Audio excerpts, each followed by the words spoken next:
جی جی، تو بہرحال اس طرح کے اسباب ہو سکتے ہیں، ٹھیک ہے۔ اب آگے کیا کہا جا رہا ہے؟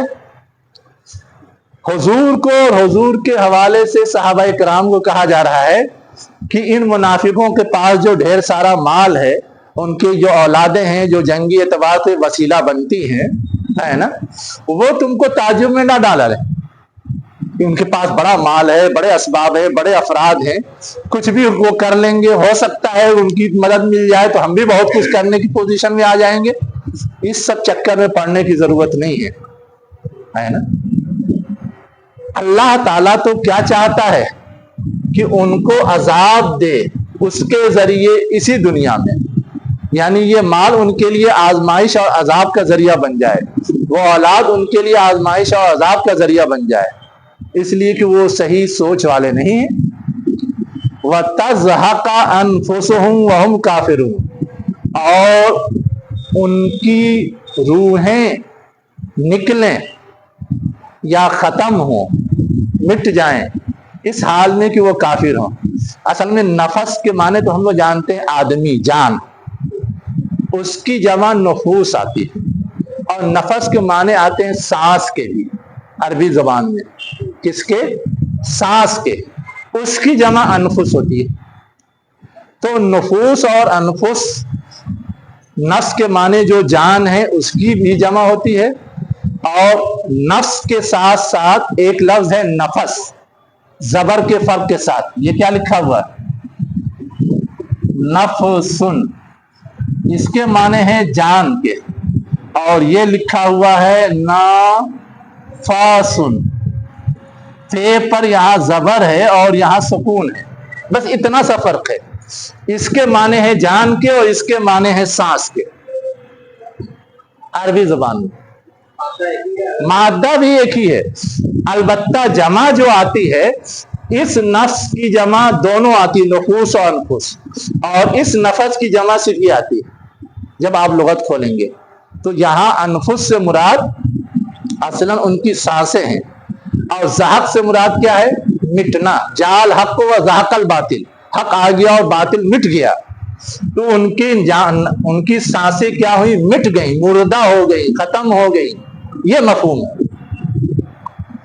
تو اللہ تعالیٰ کیا چاہتا ہے کہ ان کی سانسیں ختم ہوں، وہ مریں اس حال میں کہ وہ کافر ہوں، کفر کی حالت میں۔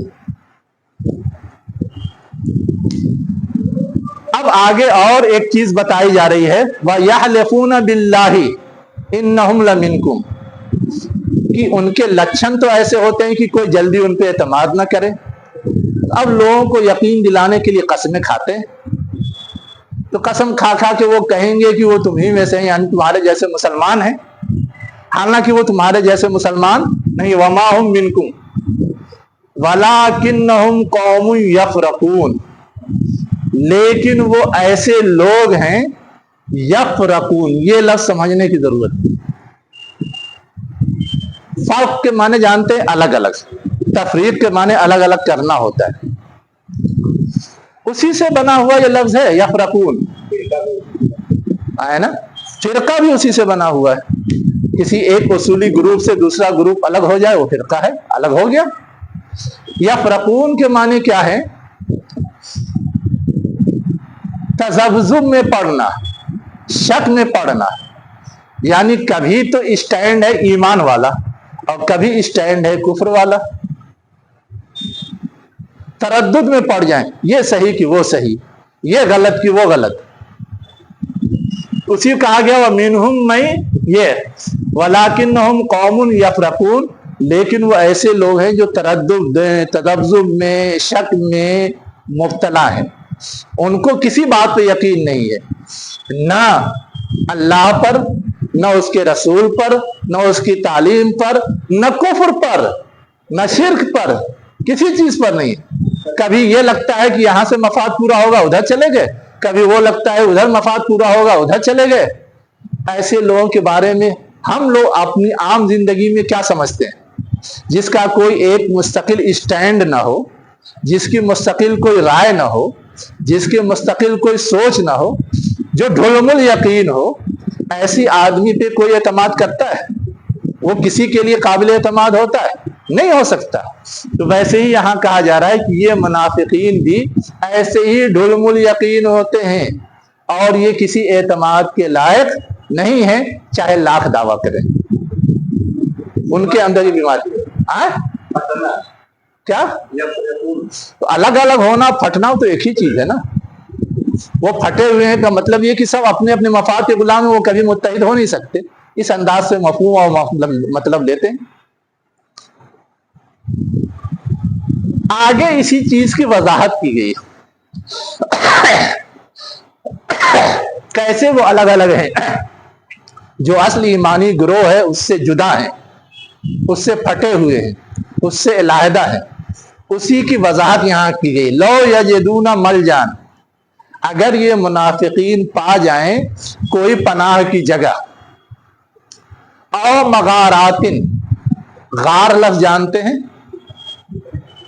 جہاں چھپا جاتا ہے پہاڑ کے اندر، اسی غار کے معنی میں ایک لفظ استعمال ہوتا ہے مغارہ، غار ہی کا معنی دیتا ہے وہ بھی، اسی کی جمع ہے یہ مغارات، یہ جمع ہے۔